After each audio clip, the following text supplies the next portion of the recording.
Hornets pundits continue to talk about the big picture landscape for the Hornets this year. I have a little bit of a different route I might want to take. We'll discuss what we learned on the West Coast road trip, and we'll discuss tonight's game against the Oklahoma City Thunder. All today on the Locked On Hornets podcast. You are Locked On Hornets, part of the Locked On Podcast Network. Your team every day. In a minute, cuz we live.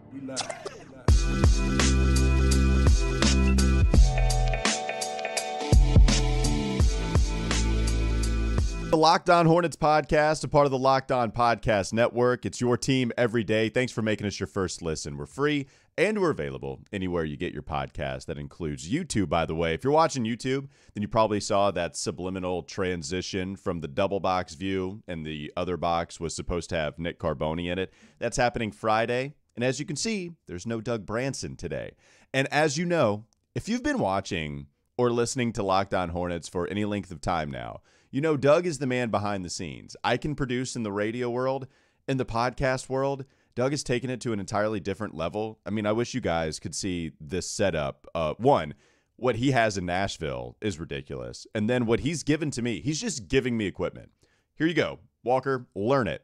And so I do a decent job, but not nearly as good of a job as Doug does. And so that's how you get blank Nick Carboni boxes that show up at the beginning. But I think I know how to transition. We're going to try to go with the bumps and work everything out. So that's what's happening here on Locked On Hornets today. Again, thanks for making us your first listen. Follow me on Twitter at Walker Mail. You can also catch me on WFNZ, the local sports station here in Charlotte, from 12 to 3 p.m., and that will be on the show, Wes and Walker. Still check out Doug's Substack, even if he's not here today. His Substack is Every Hornets Boxscore on everyhornetsboxscore.com.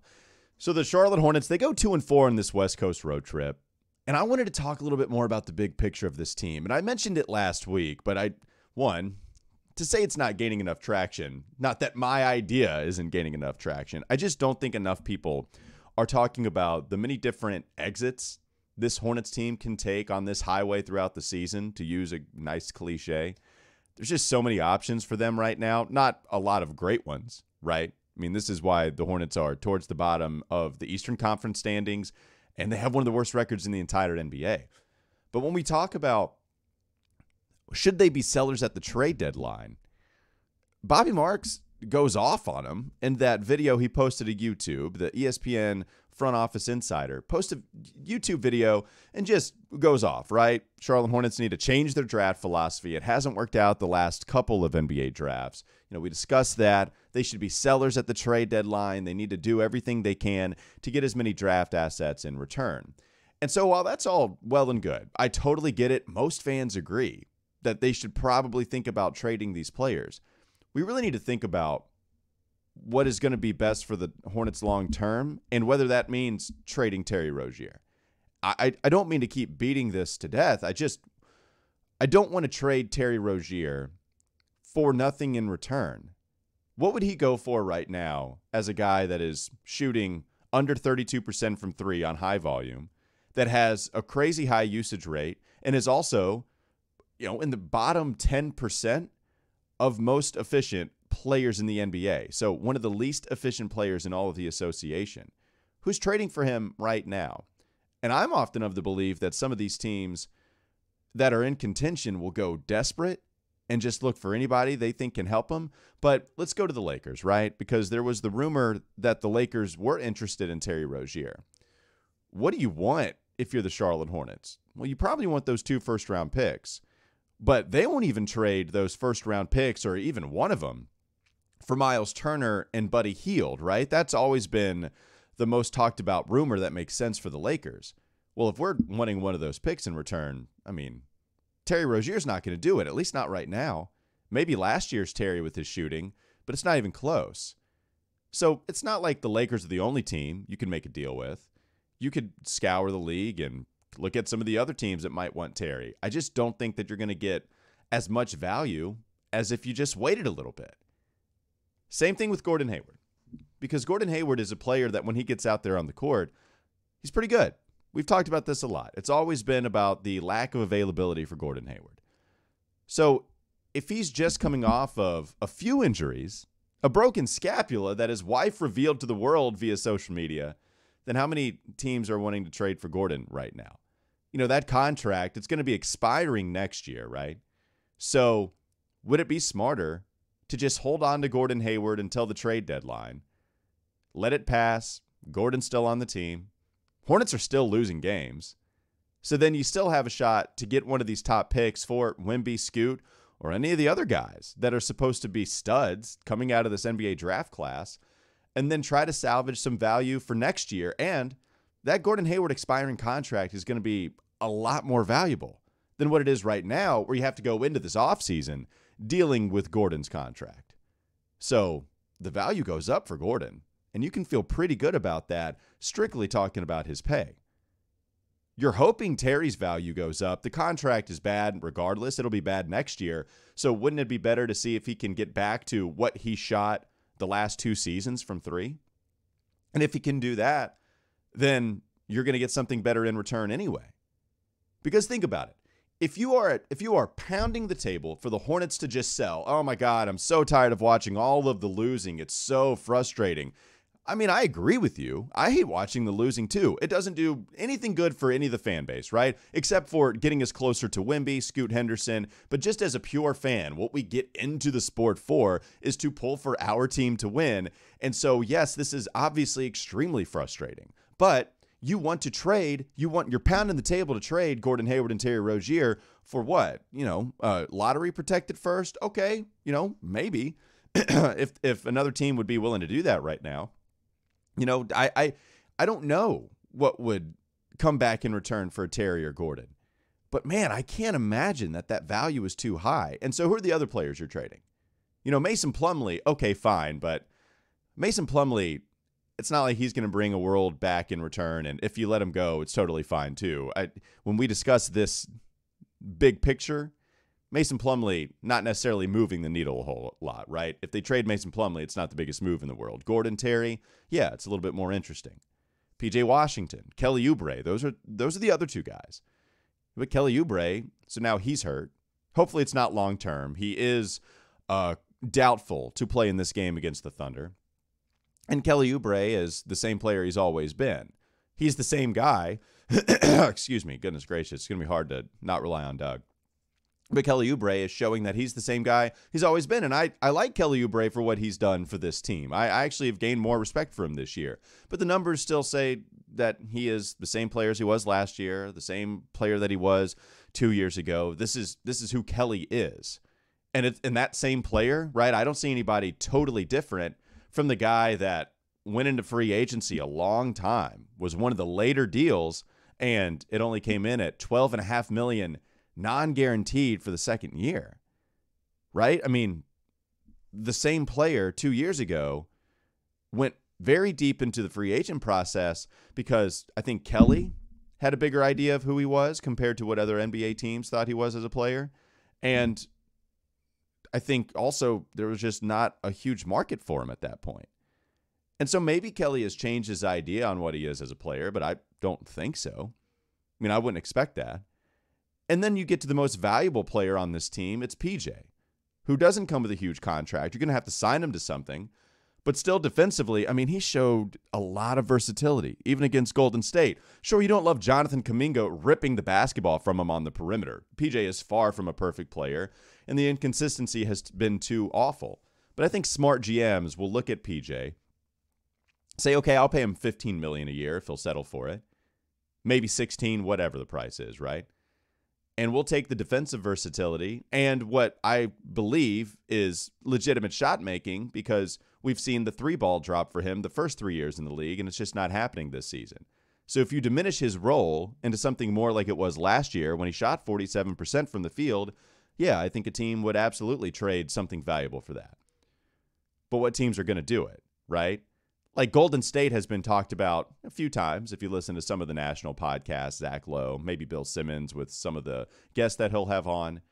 But when you discuss what the Hornets would get in return for PJ, I mean, James Wiseman did have the excellent 30-point game, I believe, against the Brooklyn Nets, but they also got destroyed. And so it was nice to see Wiseman play, but, we saw him play against the Hornets. He didn't look better than Mark Williams did.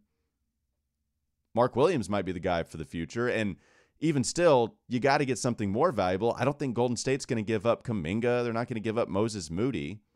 And so then you can look for some bargain bins. Like, I like Zeke Naji for Denver too, and he was somebody coming out of Arizona that would have made sense for the Hornets to draft.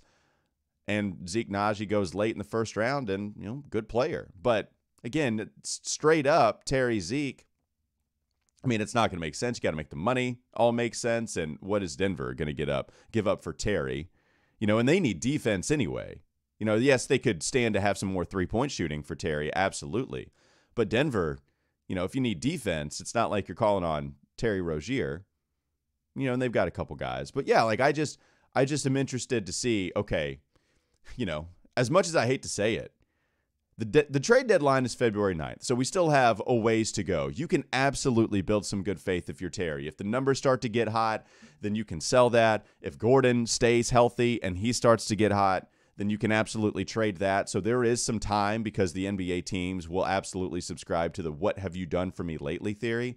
But as this goes on, if everything holds true to what it's been so far, then I just don't want to trade those guys for not as much as we could get in the future in return. And again, it's not like those players are helping us win games to get out of lottery contention. That would be a little different. This is not a Toronto Raptors situation where they're probably too good to have a shot at Wemby or Scoot, and they're not good enough to get higher in the play-in than a 10 seed. This is not that. Hell, this isn't even Washington, who, despite winning 3 games straight, is still borderline out. I mean, they're not even in the play-in right now. Charlotte is only ahead of Detroit in the Eastern Conference standings, and there is not any team that has less wins than they do. Not one team in the NBA. So I think you can stand to hold on to those guys. Actually, maybe even still collect the veterans, right? You're going to hold on to some veterans with this team and then try to get higher value next offseason, going into the next year, after hopefully, fingers crossed, they have a good player that they'll come out with this NBA draft. All right, coming up next on the Locked On Hornets podcast, I do want to discuss some of the things we learned on this West Coast road trip, and Rod Boone of the Charlotte Observer wrote, I believe, 6 things, and so I do want to kind of go down that list and discuss more about that. This episode is brought to you by RocketMoney. Say goodbye to last year's outdated, disorganized methods of managing your money and say hello to RocketMoney. It's the better way to hack your finances in 2023. RocketMoney, formerly known as Truebill, is a personal finance app that finds and cancels your unwanted subscriptions, monitors your spending, and helps you lower your bills all in one place. So over 80% of people have subscriptions they forgot about, like that streaming service you bought to watch just one show on, or that free trial that you've never even used. RocketMoney will quickly and easily identify your subscriptions for you so you can stop paying for the ones you don't want. Over 3 million people have used RocketMoney, saving the average person up to $720 a year. Wow, almost $1,000. Stop throwing your money away, cancel unwanted subscriptions, and manage your expenses the easy way by going to rocketmoney.com/LockedOnNBA. That's rocketmoney.com/LockedOnNBA. rocketmoney.com/LockedOnNBA. Plenty more Charlotte Hornets conversation coming up and the things we learned on their West Coast road trip on the Locked On Hornets podcast. This is Locked On Hornets. Walker, sometimes you don't have to have the best package. Okay. Sometimes you just have to have the only package. If you wait, if my dating life taught me anything, sometimes you just have to wait around long enough until you're the only thing remaining. And then suddenly you look pretty great in comparison. It's time for more of the Locked On Hornets podcast.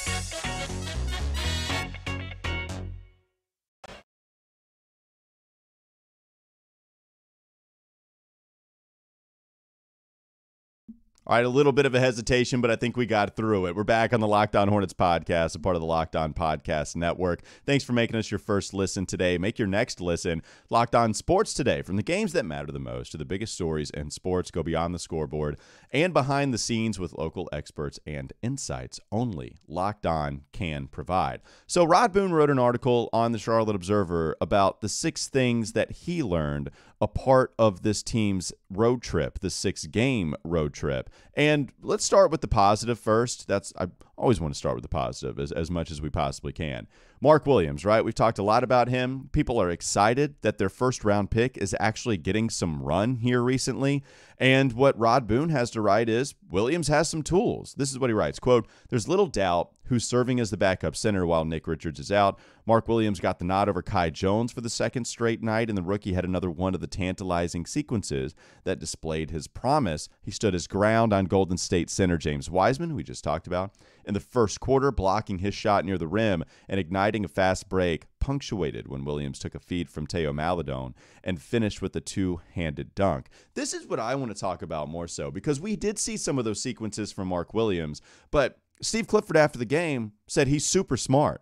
This is just before watching the film, but he doesn't blow a lot of sets. His pick and roll coverage tonight was solid again, but his talking and his understanding of what we're trying to do, which is really important at that position, was very good. And that, to me, is something I've been preaching this entire time through the pre-draft process and even during his time in Greensboro. And this is why anytime we talk about the passing on Jalen Duren, that I hated that it was seemingly this indictment on Mark Williams' play, because I really liked Mark Williams in the pre-draft process.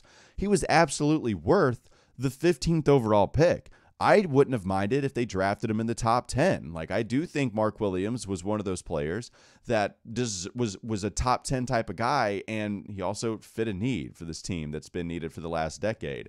But the guy has improved so much. What we've seen from Mark Williams has been even if Mark Williams isn't strong enough, or maybe he does blow some sets in the preseason that you're watching, he doesn't do it that long of a time, right? Like, the guy gets it. He gets it when you teach it to him the first or second time. It's not going to take forever, where, I mean, you see rookies take forever their rookie, sophomore, junior season to figure it all out. I mean, think about the number one criticism we have for Mark right now is his lack of strength. Well, that's not an intelligence thing by any stretch of the imagination.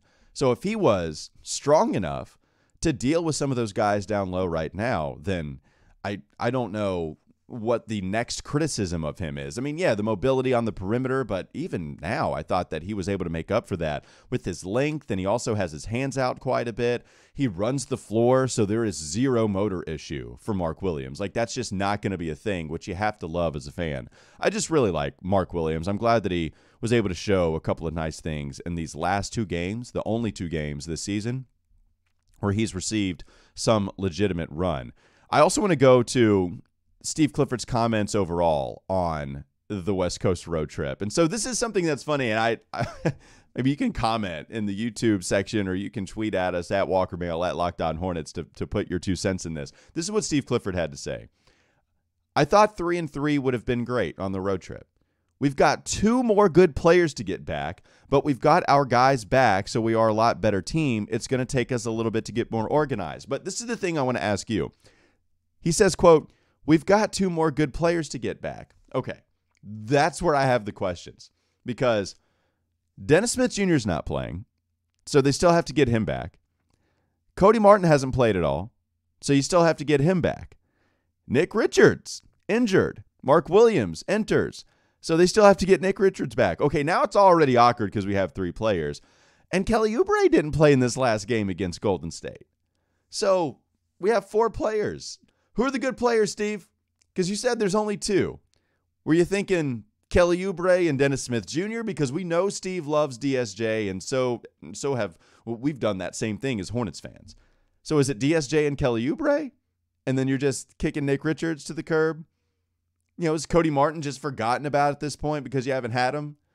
That's the question I have. I want to know who the 2 good players are. If I had to choose, I would say Dennis Smith Jr. and Kelly Oubre, because the guy was a late scratch, but maybe he was just talking overall that they have to get a couple guys back. So that would be interesting to see who he was talking about. That's something I would love to know. Next time we have media access, we'll ask Steve Clifford, all right, who are the 2 good players you said you were losing and that you were still needing to return?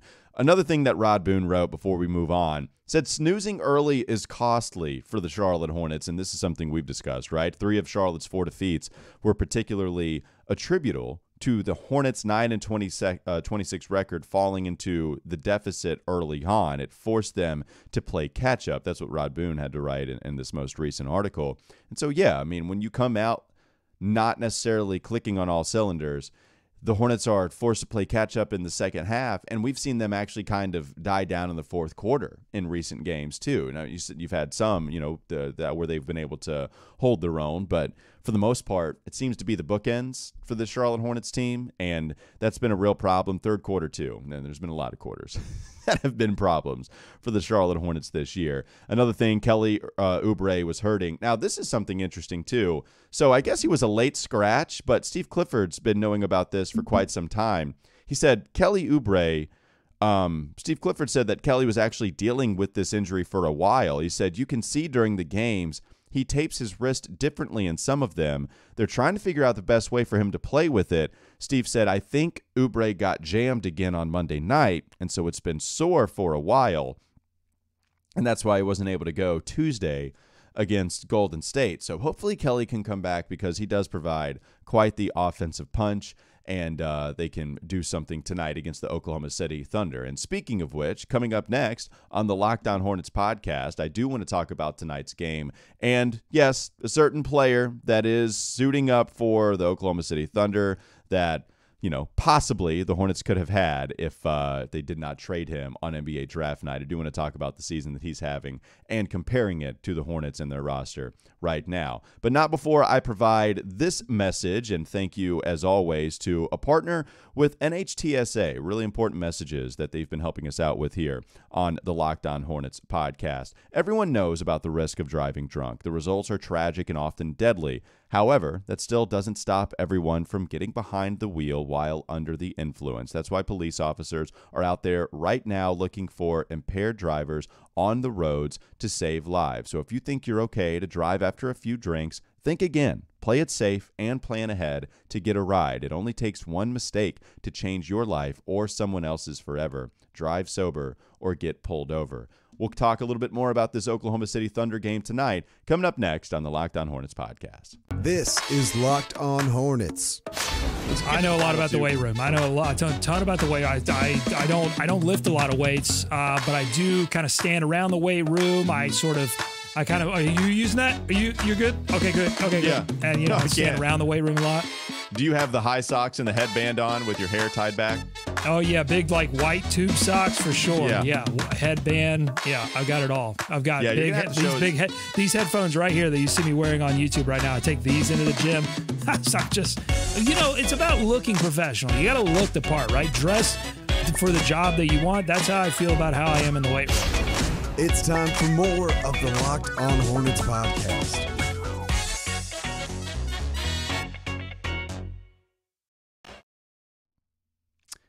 Thanks again for joining us on the Locked On Hornets podcast, a part of the Locked On Podcast Network. Just one more segment to go. And I do want to look at this game against the Thunder tonight. The Hornets are finally back at home. Tip is going to be set for 7 p.m. instead of 10 p.m.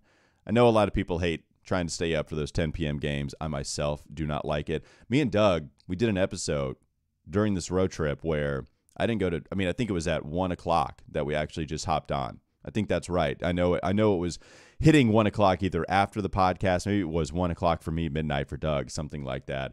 But no more of that. I'm glad that the Charlotte Hornets are back at home, and they're going to be home for a little while. So if you look at their schedule, the next few games, I'm going to try to bring that up right now. After the Thunder, after this West Coast road trip that they played, the next few games that they're going to see at home, it's going to be Oklahoma City tonight, and they're going to be playing at 7 p.m. The next game after that will be Brooklyn. Then Los Angeles, the Lakers are going to be coming to town on January 2nd. Then it's Memphis. So 4 games that you have, Oklahoma City, Brooklyn, the LA Lakers, and the Memphis Grizzlies. Those are going to be the teams that you play at home. Then you have another road trip, but it's going to be on the East Coast. So it's going to be against Milwaukee, January 6th, Indiana on January 8th, Toronto back-to-back in Toronto, January 10th, and January 12th. Looking at the Thunder tonight, though, the Thunder have been playing very well lately. So they've won 4 of their last 5 games. And if you look at the teams they've beaten, they've been good, solid squads. So they beat Memphis 115-109, one of the best teams in the NBA. They beat Portland back-to-back, 123-121 the first one, 101-98 the second one. They lost to New Orleans, but New Orleans is playing extremely well right now. 128-125, the Pelicans win that game. And then they just came off a victory against the Spurs, and, everybody's beating the Spurs. They are full-on tank mode. But they've won 4 of their last 5 games. That was after, excuse me, Doug's not helping me, so I'm going to have to do this. And they lost 5 games in a row.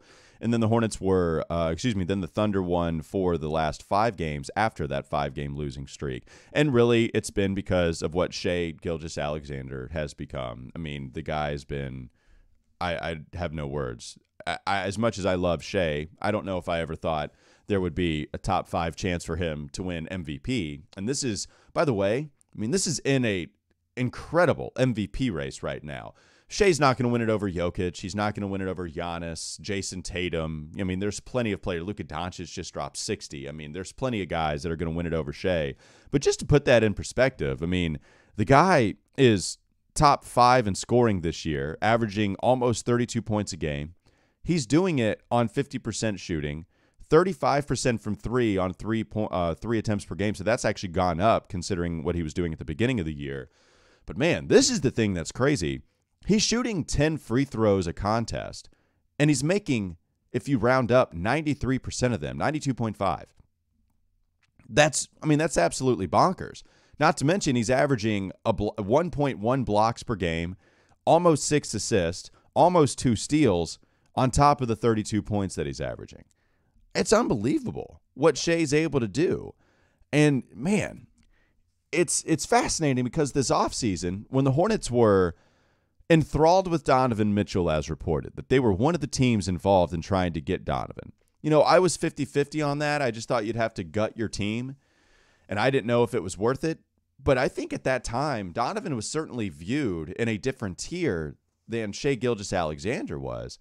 And so I wondered, with all of the rumors surrounding Oklahoma City possibly trading SGA too, those were out there.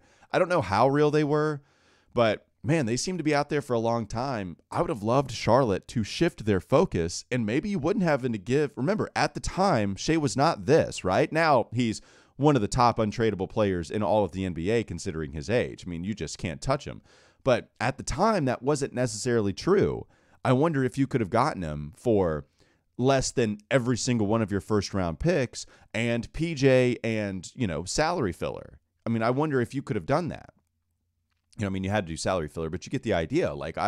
That's something that I would have loved to have pursued, but it didn't happen. And we also know that the Charlotte Hornets drafted Shai Gilgeous-Alexander, and they traded him to the Clippers on draft night. They did that in order to get the rights to Miles Bridges. They would also pick up another second-round pick. And I wonder if they would have drafted Devontae Graham had they drafted SGA. And so, there's some of this stuff that kind of works out because, right, then they trade Devontae for a first-round pick. And, now we're still in first-round pick land where they traded that for Mark. And they drafted Jalen Duren, and then they traded that for a first-round pick that turned to Denver. So, we're doing this a couple of times now. But, yeah, it's not like Mitch Kupchak missed on Miles Bridges. We just know that he had the better player in his hands, and that's frustrating. And I think to tie this all together, those are some of the things that Bobby Marks was talking about in his tirade against the Charlotte Hornets. It was that, you did miss on SGA. The problem is, Miles on the floor was still a good player that turned out to be very useful for this team. And so when we talk about the draft analysis of Mitch Kupchak, I wonder, I think they've all panned out better than I expected them to. Except in even LaMelo. I didn't expect LaMelo to be rookie of the month every single month, except for the months that he got hurt. So it's interesting. The first 3, it was kind of like, if you're a Panthers fan, it was kind of almost this "in Dave Gettleman we trust" thing transitioning to Charlotte. The problem is there's been a lot of faith ruined because Book Knight doesn't seem to be the guy right now, and Kai Jones is going to be a project, and now even Mark Williams is taking over those minutes, so we'll see. But man, SGA, That one's a tough one to watch. He's going to be great, probably again tonight against the Charlotte Hornets, the way that he's been able to perform this year and have an MVP caliber season. Some other things to look at with Oklahoma City just real quickly. If you look at their last game against the San Antonio Spurs, Jalen Williams coming out of Santa Clara, loved Jalen Williams too. That guy had 15 points, 9 rebounds, 3 assists, and 30 minutes played against San Antonio. Josh Giddey just 3 of 11 against San Antonio. Lou Dort 4 of 9, 9 points. We know of him more as a defensive specialist. But really, I'm kind of looking at the bench play for Oklahoma City. So Kenrick Williams comes in, Baisley comes in, they give you 7. But Mike Muscala, 19 points off the bench. Trey Mann, 17 points off of the bench. Wiggins, Aaron Wiggins gave you 12 points. Excuse me. Off of the bench. So the fact that Aaron Wiggins was able to do that alongside a couple of these other guys, the bench is kind of what I'm looking at tonight if you're watching for one thing during this Thunder Hornets matchup. All right, that'll do it for Locked On Hornets. Thanks for making us your first listen every day. Make your second listen Locked On Sports Today from the games that matter the most. They have all the information for you, and they have the information for you that only Locked On can provide. Tomorrow, hopefully, we can bring on Nick Carboni, so have a great rest of your day, and we'll be back with you tomorrow to recap the game from the Hornets that they're playing against the Oklahoma City Thunder.